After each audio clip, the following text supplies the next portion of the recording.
Welcome, Mr. Mabopane, to my office. This is a house of history. You know, it's my office, my humble office where I do all my commercial work. Yes, sir. Many years ago, more than 35 years ago, I was a commander of the army based in Mozambique, in charge of operations, military operations, political operations into the so-called Eastern Transvaal and Natal, that time, and part of the Eastern Cape. And then I was called to Lusaka to meet Mandela when he came out of jail. I met him. He said to me, "Boy, I'm so happy to meet you. I was in Kanyamazan last week addressing a rally, and I met your partner, Mabopane, your law partner." I said, "That's nice." He said, "No, listen, I've come to fetch you." "What do you mean fetch me? What is this old man thinking about? I'm going to be arrested when I go home. I'm a wanted man." He said, "I'm coming to fetch you." Well, we had a good discussion at tea. I left him. And I continued to be worried, why does he want to fetch me? Then I will go back to Mozambique. And then I'm called immediately. "Listen, you're going to go home." I go to Thabo Mbeki's house, says, "Here's your ticket." "Who's going to receive me?" "Some people will receive you. Don't worry. These talks are guaranteed. No one will arrest you." I said to myself, this guy, how can he say that? Okay, I'm a soldier, I take orders. If they say 10 right, 10 left, jump, I do. So I'll go, even if sacrificing myself. I flew to the Botswana, British Airways, South Africa, and then the Botswana Airways. And as I was flying over the country with land, I said to myself, you know what? This is a beautiful country. It's worth fighting for and dying for. And the plane landed.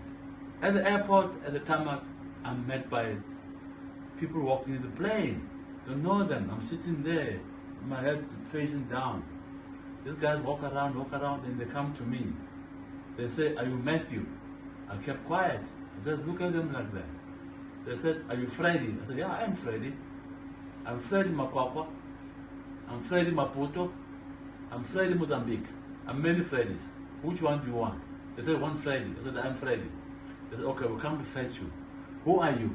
"No, we're from National Intelligence." "Oh, seriously? Are you arresting me?" "No, we're taking you to some place where you meet the other comrades." So I come out of the plane. They look at the plane. They open the bonnet of the plane. They said, "Please pull out your suitcase." I said, "I don't have a suitcase."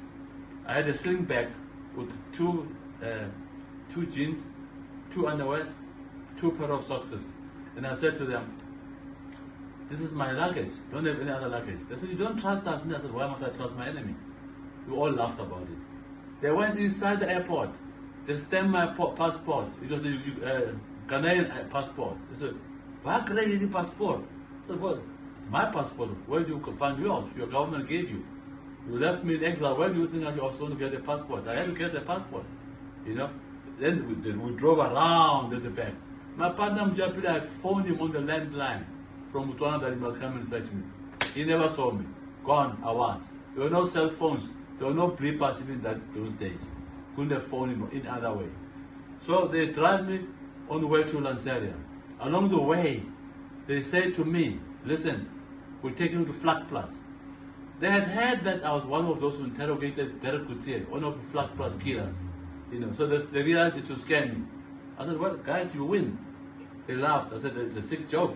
And then they left with Zuma there. Then from there onwards, we started to form a committee, Zuma, Maduna, and myself, and surrounded Mandela and Sisulu, to begin to prepare for the negotiations which created the new constitution of South Africa.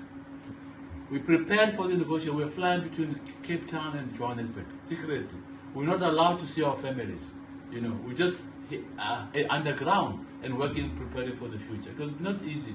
One day I sneaked out to go and see my wife and my mother, to Mabopane. I succeeded and I kept sneaked back.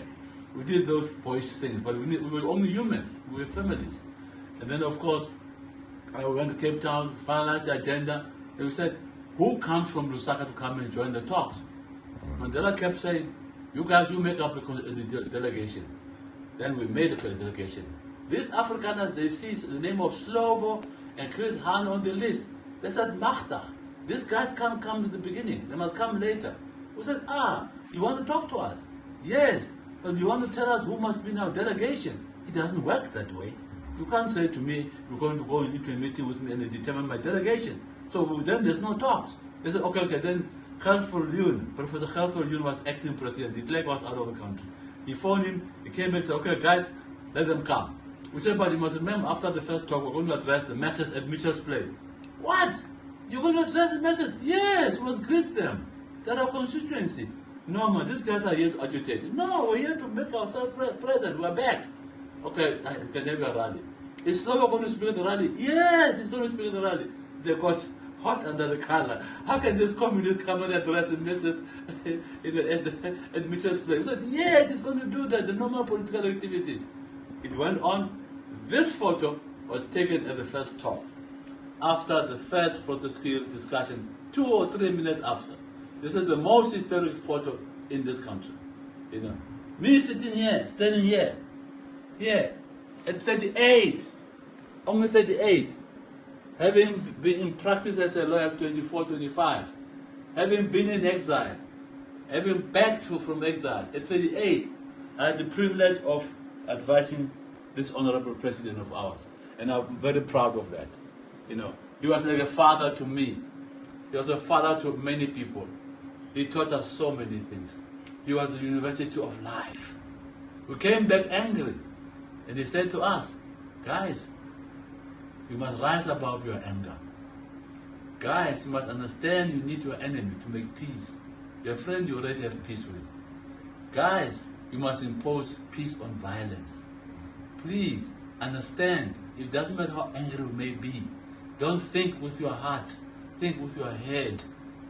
Guiding us on the basic principles of being able to engage our environment. You know. So we work every day. People will draft speeches all over.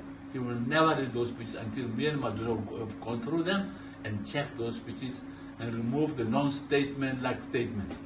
Because one of Mandela keep a posture of a statesman all the time.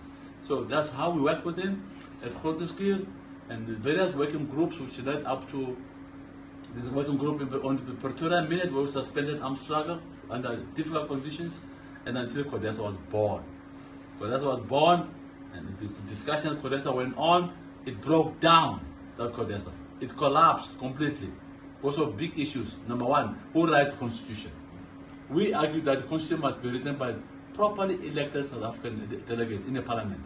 They were saying CODESA must write. We said, no, wait, we're not elected.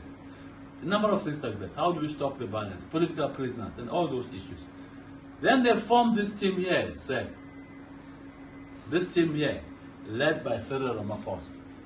And I was there, and Maduna was there. We were all there. Because we were the founders of the Secretariat of the Negotiations, me and Maduna and Jacob Zuma. The others joined us. Meg Maharaj, Aziz Pahad, Paulo Jordan, Chris, they all joined us. Now this team was put aside to revive CODESA, which was dead. We spent sleepless nights for 3 months, going through the night, solving one issue after the other. It was not easy. It was very stressful. I remember one day, Ruth May was very angry, 12 midnight.